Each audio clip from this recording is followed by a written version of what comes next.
Hey, KU fans, welcome back to another episode of KU Sports Extra, a summer edition. We had a little downtime. Hence, no sport coats. It's a little toasty. There you go. Right. Crisp. It was a contractual thing.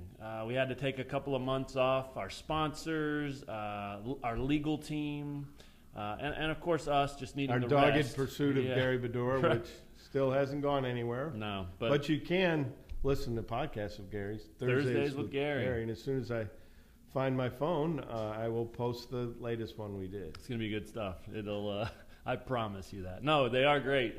Tom and Gary talk every Thursday about this, that, or the other, some KU basketball-related topic. It's a good new feature, and if you're just used to reading Gary's words, you should definitely listen, because then you get to hear Gary's words. Right, and that's we're gradually getting you Gary. You know, first the words, now the words and the voice. Eventually, we're hoping you can actually see what Gary Bedore looks like. Can't wait. But also, couldn't wait to see Josh Jackson for the KU basketball team. Freshman phenom, and he was here this week participating in some camp drills and then the camp scrimmage. That's what everyone wanted to see, much like when Andrew Wiggins was a freshman and he played in his first camp game. It was not nearly the buzz that was around that Wiggins game, though. I mean, The Wiggins deal had standing room only. People were standing 5 deep in the halls, in the doorways. There were still seats available at this scrimmage, and you know, that's not a knock on Jackson. I just think that shows you how ridiculous that buzz was around Wiggins. Yeah, it was interesting. It's totally different, even though Jackson's the #1 ranked player in this class. It's a totally different thing, and I know you wrote about that in your column after we talked to him. Very cool to see him live and in person and then actually get to talk to him. Yeah, you know, they're exposed to so much worship at such a young age, these superstar recruits, McDonald's All-Americans, that it's rare to see him not affected a little bit about it. Yeah. I don't see a trace of self-importance in Josh Jackson. What I see is a student of the game who's here to get better, to learn, to fit in with teammates, to enjoy the experience, kind of the way Kevin Durant enjoyed the experience at Texas. I'm not saying he's that caliber player. I mean, kind of. No, he's not Kevin Durant. No, you're not. but it was so cool to see that he's just a regular guy. You wouldn't know if he was a basketball player, a chemistry student, a journalism major, anything. You might know that. Well, he'll be a broadcaster someday. Mark my words. Yeah, that's he's good. just a regular guy, and that makes him not normal, because the normal reaction would be worship me. Yeah, no, and that was really cool. He didn't have that. Somebody even asked him about what's it like to be a one and done or whatever, and he said, I don't see myself that way. And I believe him when he says that. Totally they all say that. I believe him, but then when the time comes, the pressures will be so great, it'd be very difficult for him to come back a second year. Right. But maybe he's the trailblazer. Yeah. And shifts that whole paradigm. Well, the cool thing was he said, doing what I need to do. If that means 2 years, then I'll stay 2 years. You know, so only he can truly determine. Maybe his mother too. Tom wrote a great column about his mother and her playing days, and it's really cool. If you haven't read that, check it out. But Apples, you know, that alone is worth reading the name because, or reading the story, because Apples is such a unique name. But, isn't it? But yeah, it was cool to see that this young man really sounded sincere when he said, I'm going to be here as long as I need to be here. And you know, Cliff Alexander sort of said that too, right? Well, it was just lip service, you know, and you could tell when he said it, and you could tell when you read it and all that stuff. But this was a totally different vibe. That said, don't you think he'll be gone after of course, yeah. But of who course. knows? Right, you know? right. I mean, yeah, I think it's a great point you bring up. If he were to come back, total trailblazer. You know, if he leaves, he still could be a trailblazer. Tim Duncan played 4 years, and I don't think it didn't destroy him. Do you think? He's been okay. He's been all right. He's getting old. I mean, yeah. He's won how many championships? 4, or something like that. He's got 5 championships. Yeah, he's got no fashion sense though. Those college years killed his ability to have fashion. Does he not have fashion? 0. Sense? Really? Yeah. Why? I don't think he cares. Well, he wears that in flannel itself. shirts Well, and jeans. So does Neil Young. Your Perfect, point? Perfect. All right, let's jump back to Josh Jackson. It was cool to talk to him. It was very cool. You read it perfectly. I read it the same way. I think everybody that listened saw that in him. I mean, every answer he gave, mature, polished, sincere, genuine, all that stuff. Very cool. Let's talk about him on the court, though. What do you see? What jumps out at you from his basketball ability out there on the basketball court? Yeah. I mean, he's just, how tall is he? 6'7"? Jeez, yeah, somewhere in there. To be 6'7" and that quick? Yeah. And, I mean, quick hips, quick feet, everything quick. Quick up, quick lateral. That was the cool thing. Everybody made so much about that second jump that Wiggins had. He'd miss his shot but be off the ground before the other guys. He showed that a couple times. Jackson has the same thing. Maybe not freakishly to the level Wiggins does, but close, very close. And he did. He showed it a couple times. I really, really like him attacking the rim. I like when he puts the ball down. I like when he creates his shot that way because he's got a weird jumper. There's no doubt about it. It's hitchy. It's low release. It's slow. But that's just on his long ones. Right. Closer, it's more conventional. It looks totally. I mean, it's the lowest I've ever seen from a prominent His player. release is below the chin almost. I mean, it's unbelievable. It's at the chest, yeah. It's but really he's weird. got a soft touch, so there's a way to bring that up and not lose the touch. Yeah, it's got to be driving coaches crazy. I mean, everybody wants to fix a jumper. There's a perfect way to shoot a jump shot. That wasn't it, but there is a perfect way to shoot one. And I'll show you some old plays. his I don't know about the jump, but yeah, right. The rest of it. The shot, the set shot. But yeah, his is definitely a weird shot. If you haven't seen it, we've got some video up.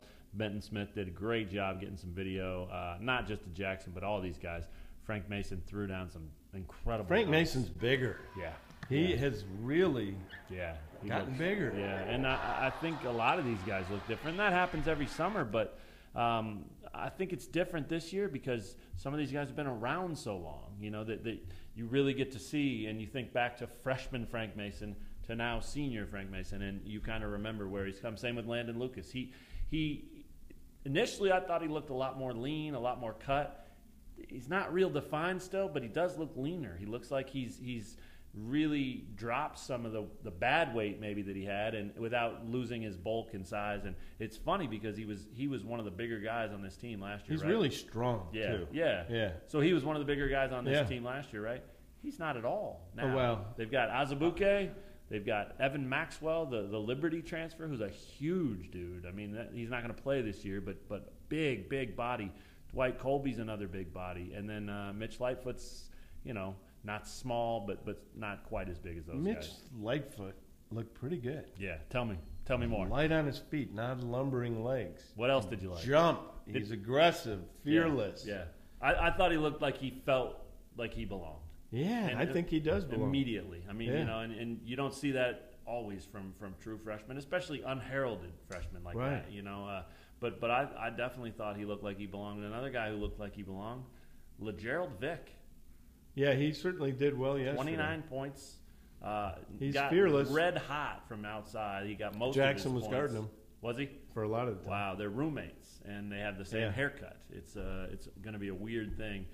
Remember, though, Wiggins came in with that hair, and then before the Duke game, when it was him against Jabari Parker, he got that haircut, and it changed everything for KU fans. It was the weirdest. It was the weirdest. What thing. did it change? Well, I don't know what it changed. It changed how he looked almost completely because he had that same hair that Jackson has now, right. and then he went pretty close shave right before that game. It was bizarre. So, if Jackson's truly going to follow in Wiggins' footsteps, he's got to do that. So why not do a Jackson-Wiggins comparison? Sure. Wiggins, even longer arms, even springier, even quicker. Yep. More conventional jump shot. Right. I think Jackson's a better ball handler than Wiggins. By far. Yeah. I mean, that's I think probably the biggest advantage he has in that comparison is handling the ball. He attacks so much so that, when Wiggins put it down, he would go to the rim and often get fouled. Right. And it just looked a was little high dribble, haphazard, a little out of control. I'm just going to fly in here and try to get fouled. If they don't foul me, I'm probably going to dunk it. Like Stanford, very smart team. Yeah, right, exactly. Didn't foul him. Jackson, when he puts it down, you can still see some control. There's still some calmness to it. He can pull up and hit a fadeaway at any time. He had a nice pull-up. Yeah, that was a very nice move. Yeah. It was on the wing one time. Okay. And then on the baseline, he had a nice jumper as soon as he came back in after his crash landing where he really fell hard. That was my favorite thing about talking to him he said everybody asked if he was okay because he did. He hit the deck. He wasn't able to brace himself. He stayed down for 30 seconds or a minute. Obviously a scary moment. Should have timed that bad KU job fans. Yeah, I know. CJ Moore of Bleacher Report had 30 seconds. I called it a minute. Can't we go back and look at it and get an exact count? Yeah, let's do that. Let's be specific. Let's do that. We'll be back to you on that. But either way, he was asked about it. He said, "Oh, I'm okay. Just knocked the wind out of me." It was a lot. It looked a lot worse than it was. And I thought that was great because he didn't see it. Well, it's like Apple's coach, Jason Connor, assistant coach at UTEP, said she would get injured. She wouldn't tell anybody. She'd stay in the game. Love it. I was shocked to see him come back in the game that quick. Especially a game like that. Camp game, doesn't mean anything. So, anyway, really, really cool stuff to see him finally play. We've read and wrote so much about him and these comparisons that you talk about. Self said the day before the camp scrimmage, he was asked about his expectations. And, Self said for this week or for today, I have zero expectations for him. I mean, he's just doing what he does. But for this season, I expect him to be the best freshman in the country. Too lofty? No. Right. I mean, there are probably 15 coaches who are saying that and should be saying that. Right. Because if you're a top 15 guy, any one of those guys could be the best freshman in the country, and I'm sure we could find years where it was someone who wasn't even a McDonald's. Yeah, that's a great point. So, that should be his expectation, and I think Jackson's desire will help him. Now, will he be the best? Who knows? I mean, there might be someone who's got a better shot who ends up being better than him. Well, and it's how you're used, too. Yeah. Some coaches will let a guy go get 25 a game, and then that ends up being better automatically because of the point scoring, but doesn't necessarily make him a better player. So it will be really interesting. I loved watching him the day before the scrimmage, too. They were just doing drills, and he was into it. He was working hard. There's no prima donna whatsoever about this guy. Does he lead the team in scoring? I mean, it's way too early to say, but he's a candidate. Graham's a candidate. Mason's a candidate. Bragg's a candidate. You think to lead the team in scoring? Sure. I mean, he's filling the role of the leading scorer, right? So he looked good. He looked really good. He looked strong to me. He doesn't look physically more bulky, but he played stronger on both ends. Kevin Young gave him all he could handle. That was cool. Yeah, it was very cool to see Kevin Young back, Brady Morningstar back. Brandon Green was there, and that surprised me a little bit. I guess I didn't expect to see him back so soon, but he's working, and we'll see what happens with him in the draft, and that's coming up very soon. But let's jump around to a couple other topics before we get you out of here. Let's go to football. They've got some new locker rooms coming. It's time for summer workouts. All of this with Janae Jackson. The coaches are out recruiting. They can't coach during the next couple of months until preseason camp starts. What's the thing you're kind of most interested to find out when we get to talk to them again here in August about this team and what they do over the summer? Well, I think not even about this team, but about recruiting. I'd like to find out what their backup plans are. Not that they stopped recruiting high school offensive linemen, but they got 2 key decommits from Texas, which was heartbreaking. Let's call it what it is. Sure, big. And that happens in football, but those would have been 2 huge commits at offensive line. Lost them both. Now I just hope that they fill them with high school blockers. Right. I don't want to see the JUCO route at offensive line, because that means you have failed to get the high school kids, and now you're in desperation mode. No more desperation mode. This team has to build with high school talent and fill in some gaps here and there with JUCO and 4-year transfers, but not on the offensive line, period. I think they're still in on some good high school There's linemen. One out in Hutch. And, some more Texas guys as well. So I think it's safe that'll probably be the route they go. It's going to be interesting to me, and you've got a cool feature that's going to be happening this summer called Workout Warrior. Right. Every Friday, going to talk to the Workout Warrior of the Week, Tom is, and talk to Janae Jackson about Janae him. will pick the Workout Warrior of the Week. Yeah. And I'll talk to him. And so we'll get to find a little more out about what the workouts entail. And why these guys are standing out. Yeah, it's going to be a cool feature. So we're definitely trying to add more stuff all the time. Let's jump over to baseball. Rich Price, a bad year for KU baseball. Yep. Rich Price, they finished dead last 2 years in a row now. Right. He's coming back. Did a story with Shane Zenger about that. There's no doubt about it. He'll be back. Good move to bring him back. Yeah, and I think next year would be the year that you look at him if it's not showing signs of getting better. All those pitching injuries. Yeah. I think part of that probably is that other schools are out recruiting Kansas for pitchers. Right. So here's a guy, if you've got two pitchers of equal ability, one is has a low effort delivery and the other has a maximum effort delivery. Maybe Texas takes the kid with the low effort delivery because he's less risk of injury, and Kansas has to take the max effort delivery. That's a good comparison. And so it's not luck; it's just where you are on the recruiting peg or hierarchy. Sure. And Kansas is not high there, but boy, Rich Price does. The reason he gets this extra year, he does everything right in terms of realizing that these players have lives beyond baseball. He makes them all go to career night. I've been at career night. We've had the Journal World's had a table. Baseball by far is the sport with the best attendance. Boosters love him. They have built or refurbished a beautiful ballpark there with a new locker room. Gary Padgett, some others have been huge boosters of the Rich Jantz have helped out because they like Price and they believe in Price, and that stuff's all important. And he's on them about their score, so he's doing everything right. The last piece is you've got to elevate the program with deeper recruiting. Yeah, and more consistently. I mean, they had a couple of years ago they finished third in the Big 12, but then you can't follow that with back-to-back bottom. I think 3 strikes you're out. I think if they finish last next year, it'll be tough. I think that there's a good chance that Shane Zenger will find a new baseball. Yeah, that could be tough, and they're going to have their work cut out for them. They lose a bunch of guys, some pretty important players, but that's part of it. So women's basketball, Brandon Schneider, we saw him the other day. Some of those transfers that had to sit out last year that should change the face of this team dramatically are now eligible, even though it's not even close to basketball season yet. They can start preparing with that in mind, knowing they're going to play, knowing they're going to start.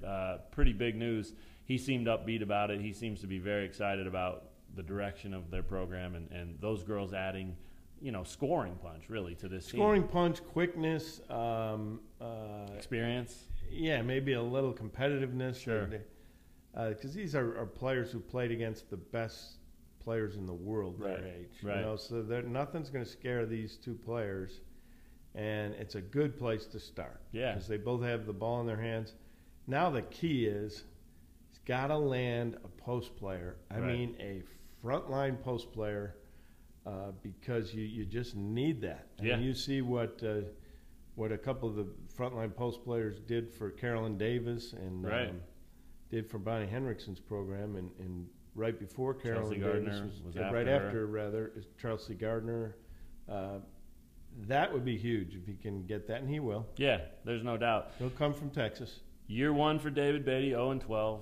Mm-hmm. Year 1 for Brandon Schneider. I don't remember their record, but it was rough.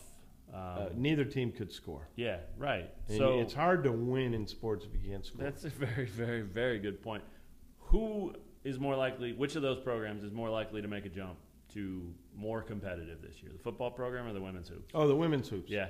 I mean, look at it. A football roster is 85 scholarship players at most schools. It's still not there with Kansas, and it's going to be a while. But with women's basketball, you've got 15, I believe it is. 5 on the court. Yeah, you can change an entire instead team of 22 with one girl specialist. Yeah, right. So that's probably the right call. I would agree with that for sure. So, any final thoughts? Golf related, maybe, whether it's KU or just your game. I mean, I know people. Well, Gary Woodland.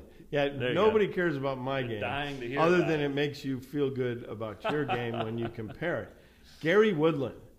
It's fascinating. The last 5 out of 6 weeks, you just see him boom, boom, boom, boom, boom.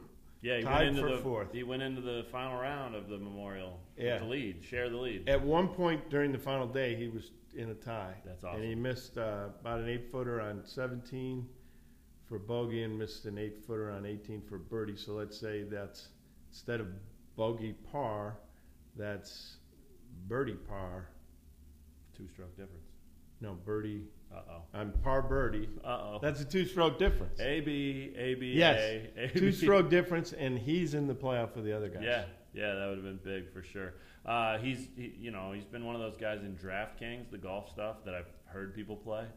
That was always fun because he was a pretty low value. Lately, not low. He's been big value. And keep an eye on high him. dollar, and so you can't even use him because, I mean, you can, but you're not getting what you were. He used to be 7,000, and now he's like 10,500 or whatever. Yeah, so. those numbers mean nothing to me.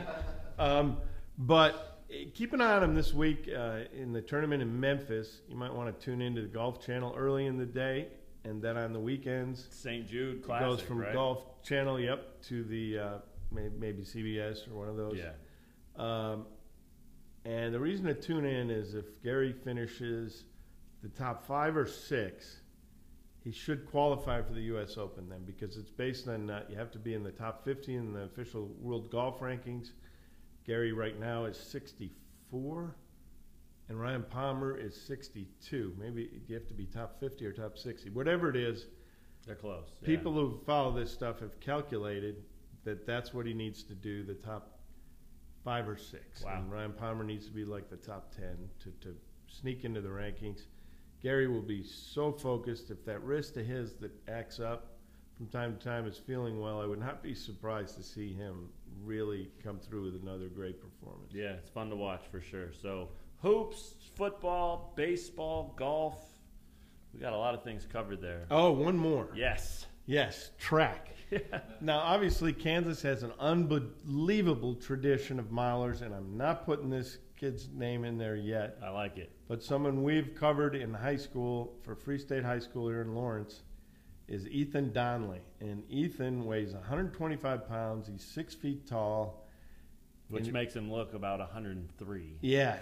In his junior year, his best time in the mile, I'll call the 1,600 meters the mile. There's only a second difference. Best time in the mile is like 4:27. This year, in the state final, he has 4:15, which is just blew my mind. A week later, he's in some sort of national meet with, I think, older runners in it included. In St. Louis, he finishes 8th and has a time of 4:11. This is some serious progress, which tells you this is a miler to keep an eye on. Ethan Donnelly, his mom was an Olympian in 1992 in Barcelona, got tripped in the 800 meters in the semifinals. And his dad is the director, Mylan Donnelly, of the KU Relays. Ethan Donnelly, if you're a track fan, or even if you're not and you just enjoy following successful KU athletes, Ethan Donnelly, he'll be a freshman this coming season. Love it. That's a good one to end on. And Bernie Sanders style. Sanders, I want to thank you for coming to Lawrence. I enjoyed your talk, and I think that you have made this a much more interesting political season. Excellent stuff. Excellent stuff. All right, we're back. We wrapped it all up right there. We'll be back again soon, hopefully with Gary. But if not, check out Thursdays with Gary, the podcast that Tom does with Gary. And be sure to look out for Workout Warrior every week. Workout Warrior every week with We'll let you Keegan. know what day of the week it's starting at. Hasn't been determined yet. It's going to be really cool, though. So thanks for checking out this episode of KU Sports Extra, and we'll talk to you guys real soon.